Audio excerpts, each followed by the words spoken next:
So we're talking about that first show that you appeared on. Now, after you won that evening, did you get any kind of response from Dan Enright?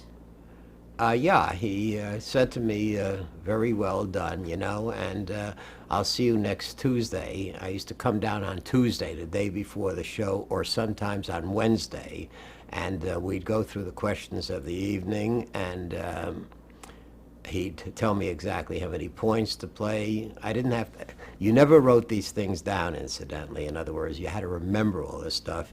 Then he would hand you the continuity cards to remember exactly the conversation between yourself and Jack Barry, and also it would say something like, on question so-and-so, pause 5, everything was written down, and the cards were disposed of after you remembered everything. How did you dispose of the cards? You tore them up into little pieces and dumped them in a dumpster, a garbage can, or whatever.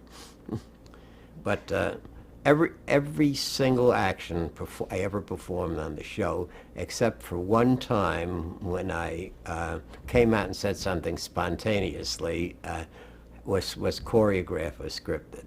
What was that spontaneous moment? That one time when I was asked about the fate of Henry VIII's 6 wives, I ended up saying they all died. It was shown in the movie, as a matter of fact, and it got a big chuckle from the audience. That's the only time I ever departed from the script.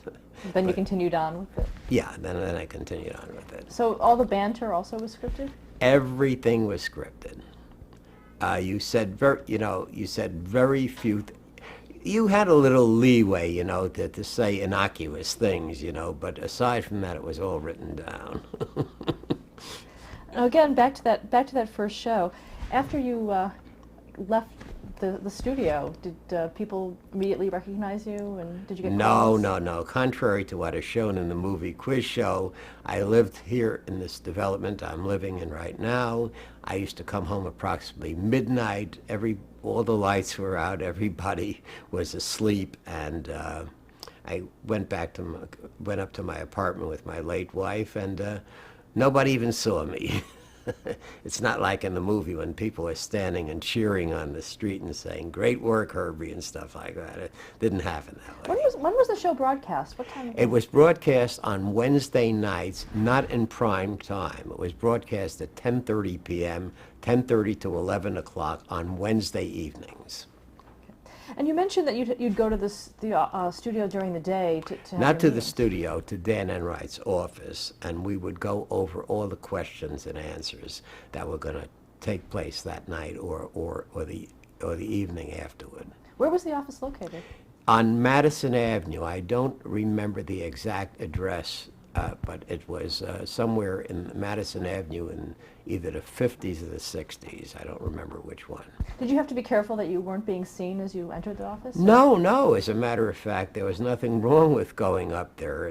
I remember meeting the late Gene Rayburn once, the master ceremonies on the elevator. He's the person I remember meeting on the elevator at one time.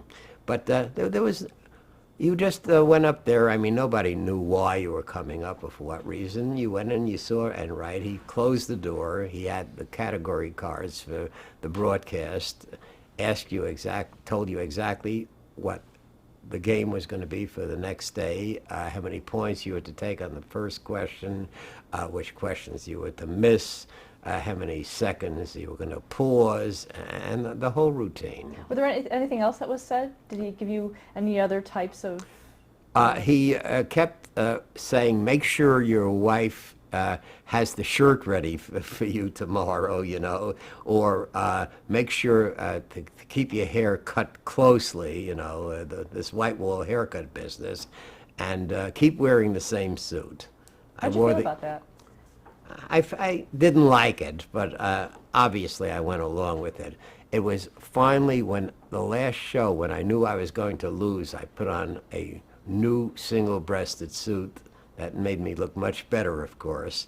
And Enright's reply to this is, "You're not paying attention, you're not doing your lesson," when he saw me with this other suit on. This was the last week when I knew I was going to lose.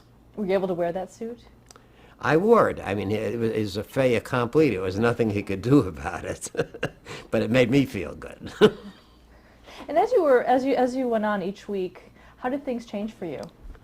Not very much, contrary to what you read in all these publicity releases and so forth. I got maybe 10 or 12 fan letters. Most of the letters I got were from old Army buddies importuning me for money or from long-lost relatives who suddenly crawled out of the woodwork. But I didn't get bags of fan mail or anything like that. In fact, I mean, to be very honest with you, I don't know how popular I really was. I know I was the champ for 6 weeks, and then I had to take the dive and lose to Charles Van Doren. Now, at work, were you popular? Were people Oh watching yeah, you? yeah. As a matter of fact, I was a senior at City College at this time, and when I walk into the lunchroom, people would point and say, "This Herb Stempel," and that sort of gave me a good feeling. That part I must admit. But aside from that, I mean, I wasn't recognized on the street. Nobody stopped me or say, "Hey, aren't you the guy from the game show?" or anything like that. Talk a little bit too about your winnings as the weeks went on. The winnings kept piling up. Ultimately, right before I had to lose, I had gone up to $69,000, and then in the last series of ties that were arranged, there were 5 ties arranged, and the stakes went up to $2,500 per point. In other words, that's another thing about the game. You asked me about the format of the game, which I didn't mention. When you played for $500 a point, the difference between your score and your opponent's score. So if you won, for example, 21-16, there was a 5-point spread, you won $2,500 on that particular game. But then each time a tie was arranged, the stakes would go up to $1,000 a point, $1,500 a point, $2,000 a point. Finally, in my last game with Van Doren, it was at $2,500 a point. And he beat me by 8 points times 2,500, so he won $20,000. In fact, this is portrayed in the movie when you see him hollering $20,000 and running down the stairs, all elated. So I ended up actually, and Enright gave me all this money, $49,500. And that was the amount that you had That won. I actually won. That's correct. Okay, because there are things that say that you made a deal to take less than what you had won. No. That was the kickback scheme, but he gave me everything. He gave me everything, but he did have me sign a paper about that, which I talked about this at the congressional hearings. He had a kickback scheme going where you were presented with a paper which was never notarized or anything else. It said, "Gentlemen, in order to protect my winnings, I hereby agree to the following settlement. On sums between $40,000 to $60,000, I will accept 40. On sums between 60 to 80, I'll accept 60. On sums between 80 to 100, I will accept 80. And everything over 100, I'll accept 100,000 or something like that." But he kept that. It was never notarized. As a matter of fact, it was so rigged that I was able to get $18,500 from as an advance payment, knowing that I was going to be winning some more than that. That's what he gave me, as a matter of fact, as an advance payment. Now, during your first few weeks, did you tell anybody what was going on? I told several close friends that the program was not on the up and up, that it was rigged, and but I never, gave them specific questions and answers that I'd be answering. But they knew that the thing was fixed. Yeah, how did you tell them? Did you tell them exactly how it was fixed, or just? I told them that the questions and answers had been pre-rehearsed or rehearsed. Yeah. Did you swear them to secrecy, or tell them not to tell I them? didn't have to tell them that. They understood not to say anything. Was Enright at all worried that you may say something? He didn't seem to be. He trusted me, but in the end, his trust was misplaced. Did you have any dealings with Jack Barry at all? None whatsoever. But I do remember the time when I was rehearsing questions with Dan Enright, and Enright had a bunch of category cards on the desk in front of him, and Jack Barry stuck his head into the room to ask Enright a question. And immediately Enright swept these category cards into the desk. And after Barry left, I said to him, "Doesn't he know what's going on around here?" And he sort of got a little angry with me and said, "Just pay attention to your lessons," in other words. And I never implicated Barry. I never had any personal dealings with him. I never accused him of being part of this because I had no first-hand evidence. Did you deal with anyone else who was part of the show? Absolutely not. Just I spoke occasionally to a woman who was the question consultant, I believe. Her name was Gloria Rader. She was about the only other person I ever talked to up there. I didn't talk to very many people. I just went in there and saw Enright, did my stuff, in other words, learned what I was going to do that evening or the next evening, and left, and that was it. Did you know Al Friedman at all? No. In spite of what he might say. I mean, I never met him in my life as far as I can remember. Howard Merrill? Howard Merrill, yes. Howard Merrill was one of the producers, if I remember. And there was another guy named Felcher, if I'm not mistaken. Howard Felcher. I believe he was another producer. Also, there were two people named Arthur Franklin and Alfred Davis. Right. These were publicity people for Dan Enright. That's correct. And how did you associate with them? I used to hang out in their office occasionally. And were they aware of what was going on? Yes. Yes, these were his publicity people. Now, going back to the show, as the show went on, there was also a tie that there was a little problem with one of the questions. Can you talk about that? There was I don't know about a tie. I don't remember about a tie, but I do remember an incident where I was asked the question, what was the name of the island from which the Enola Gay took off from to bomb Hiroshima? And I said to Dan Enright when we were rehearsing the question, Tinian, as in the Marianas Islands. And he said to me, no. He said, my card says Okinawa, and I want you to answer Okinawa tomorrow night. At any rate, I got on the show, and Jack Barry says, this is about World War II. I forget exactly how the category was phrased, but at any rate, he said, I was on against a Cuban doctor named Dr. Cavallo at that time, as a matter of fact. I still remember the name of my opponent. And I said, the island was Okinawa. And he said, that's right. And of course, it was wrong.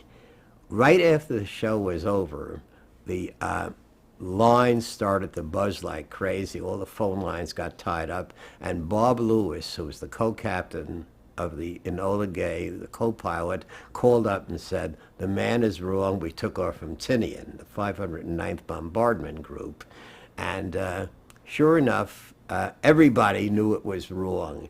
And Jack Barry explained this away by saying he had been looking at the answer to another question and accepted Okinawa. So they called back Dr. Cavallo, and I played against him the next week and beat him. Okay. Who were some of the other contestants that you remember? I don't remember too many people, of course, who I played against, but they came and went so fast. There's one guy shown in Quiz Show, I forget his name again, but I don't remember too many names of these people. They were only on for a very short time, you know, and I never heard or saw from them again. Okay. And so let's go on to, you had mentioned Charles Van Doren. Yes. Talk about that first time you saw him. The first time I ever saw Charles Van Doren he was waiting in the wings across from me, and I made it my business not to talk to anybody, you know, behind the scenes. But once I heard his name was Charles Van Doren, I immediately knew the name Van Doren, and I assumed that I was going to be a cooked goose, you know, that they were grooming him to take my place. What made you think that? I just had a feeling, in other words, that I had just about reached the end of my rope, so as to speak, and they were planning to bring this guy in as the new champ. Mm-hmm. What was it about him that you thought they saw him? Just the name. Just the name. Did you know? I knew who the Herbert? family was, of course. His uncle, Carl Van Doren, wrote a definitive biography of Benjamin Franklin. His father, of course, Mark Van Doren, was a Nobel Prize winner and a professor at Columbia University. His mother, Dorothy, I had heard of also. I knew it was a very preeminent literary family, and I just felt that they were grooming me to take the fall. And how did that come about? Talk about that. That came about, contrary to what's shown in the movie, all the things that were discussed did not occur in any restaurant. Actually, it was much more prosaic than that. I came down one Tuesday, and Enright had a chalkboard in his office, and he said to me, "You know, Herb," he says, "you've done great and so forth, but you've plateaued." And he took a piece of chalk and he drew a line going upward and then straight across, and then he said, "But the ratings have been going south," he said, "and we feel it's time for somebody else to take your place." This is actually where I was informed that I'd be losing. It wasn't in the restaurant as shown in the movie quiz show. And how did that loss come about? Talk about that. That loss came about, they arranged several ties building up to where we had tied in 5 games at $2,500 a point. And then everybody actually thinks, judging by what's shown in the movie, that I lost on the question Marty, in other words, that that this was the question that I missed that led to me losing, but that's not so. What really happened was the score had been arranged to be 16-0. I was ahead. Marty was a movie question for 5 points, and instead I was told to answer On the Waterfront, which was the Academy Award from the year before. That was the Academy Award-winning movie. What was the question? The question was, what picture won the Academy Award in 1955? And I had seen Marty 3 times. I lived in the Bronx a good part of my life. It was about this butcher, you know, not especially good-looking, but good-hearted, and this young woman who is also a very, very plain, nice woman, so forth. And it's about love and so forth. I had seen the movie. It was one of my favorite movies. And he made me deliberately say On the Waterfront, which was the Academy Award winner from 1954. By missing that question, I went from 16-0 back to, I would have gone to 21 and Van Doren would have been eliminated. Instead, I dropped back to 11 points. Another tie was arranged, and it was in the next game, a question about newspapers, an 11-point question that I actually lost on.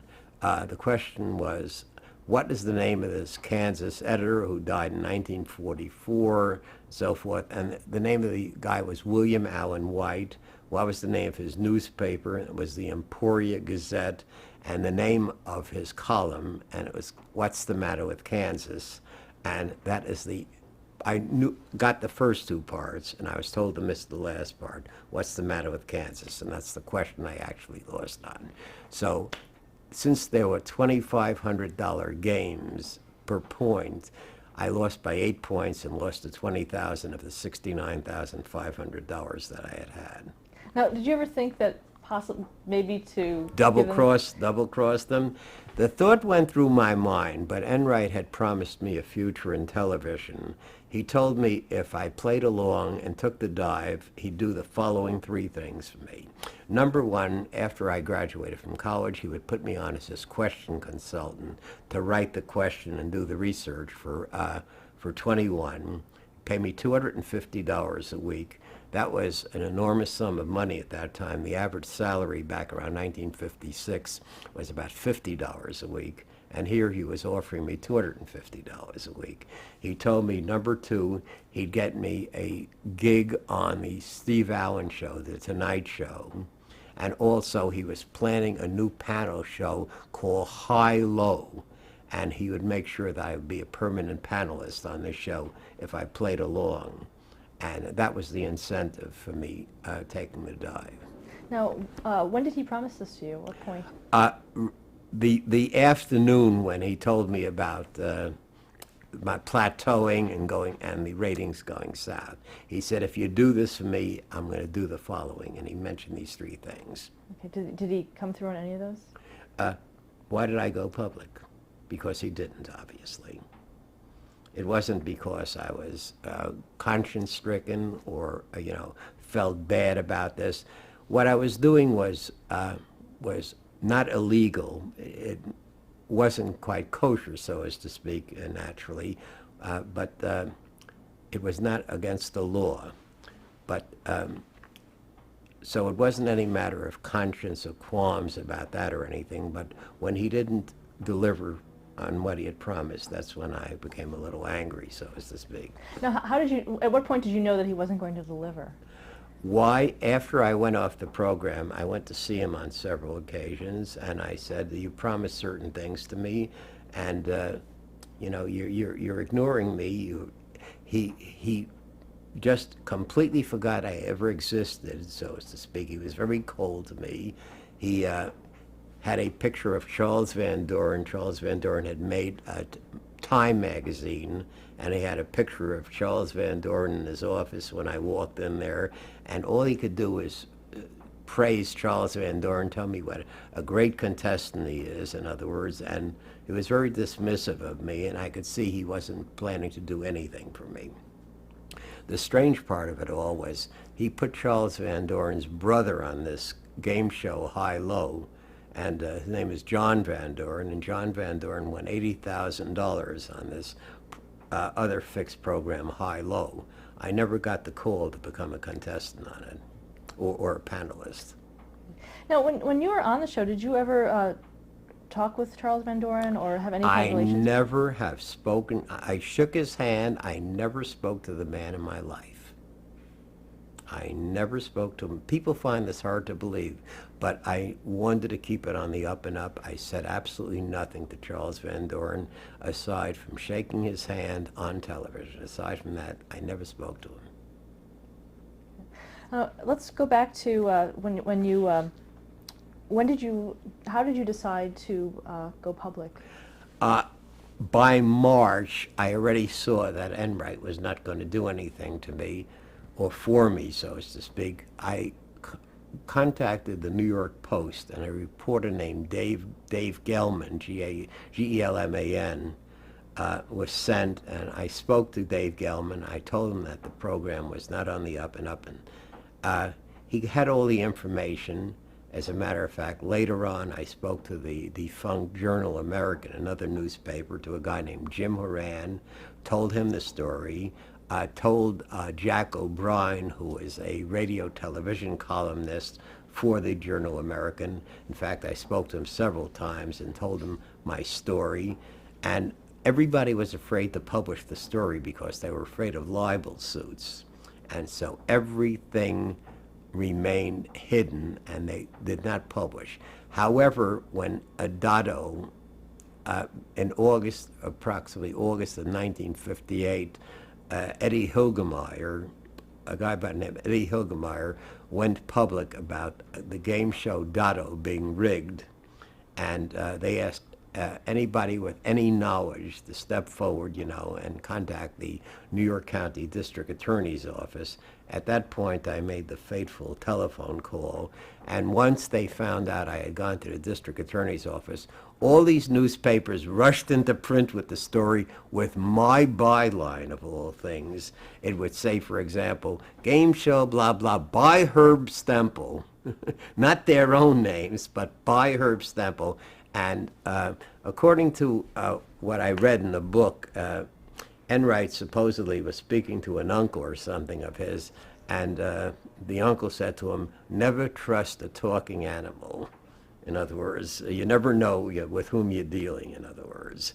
And once I went to the district attorney's office, all the newspapers suddenly lost their cold feet and all ran forward with the story. And I think one of the reasons they really wanted to publish the story was television was clobbering the print media, and this was like a little bit of revenge where they could turn around and get even with television by exposing the hoax on 21. Who did you call at the district attorney's office? I just called a general number, and ultimately, when I came down, I was referred to an assistant district attorney by the name of Joseph Stone, who headed the investigation.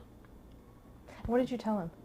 I told him the whole story from beginning to end, how I had written the letter, how I got on the program, what transpired on the program, and they listened. It was quite a few hours of recitation as to what was going on, and then they started to investigate, and they found out everything I said was true. Did they ask you any specific questions? This all occurred way back in 1958. He asked me, in other words, about Jack Barry. I told him I didn't know anything about Jack Barry. Why was I doing this? I was very upfront with him, and I told him why. And the investigation proceeded, and ultimately they convened the grand jury. I was called before the grand jury, and I testified, and something like 100 and something other people testified, and most of them perjured themselves and denied that there was no rigging going on, and that they did not participate in any rigged game show. Did Charles Van Doren testify? He testified, and ultimately he was convicted of second-degree perjury and received a suspended sentence along with Elfriede von Nodroff and approximately 18 or 19 other contestants from 21, as well as, I believe, the $64,000 question and challenge. And what about Enright and Barry? They vehemently denied any rigging, but the evidence was overwhelming, and Americans love a smoking gun, and the smoking gun came about in the form of this fellow James Snodgrass, who had been on the show, who sent a registered letter to himself, and in this registered letter, which was never opened until the district attorney's office opened it, saying, I will appear on the show and I will be asked to, and he sent this to himself 2 days prior to the program, and I will be asked the following questions this evening, and everything, as you watch the kinescope, that he said he would be asked actually happened, and this was the so-called smoking gun. And they had no defense after that. Did you have any dealings with Dan Enright after you'd gone off? The only dealings I had with after this? No, after, when this started to come to the forefront. When it got out. Not really. I mean, I testified before Congress, before this Congressional Committee on Legislative Oversight, and Enright was down there also testifying. I didn't testify at the same time as he did, but he ultimately had to come down and testify too. Had you ever signed anything that said that it was legitimate? Oh yeah. In other words, he told me if I signed a paper saying that the thing was on the up and up, he'd give me all the things he had promised me, and I foolishly signed the paper. And how did that come into play later? Did it come into play? Well, they tried to claim that I was attempting to extort money from them and so forth and so on. They had recordings which the district attorney's office said were doctored and so forth. And that's how that came into play. Okay. Let's stop there to change the tape.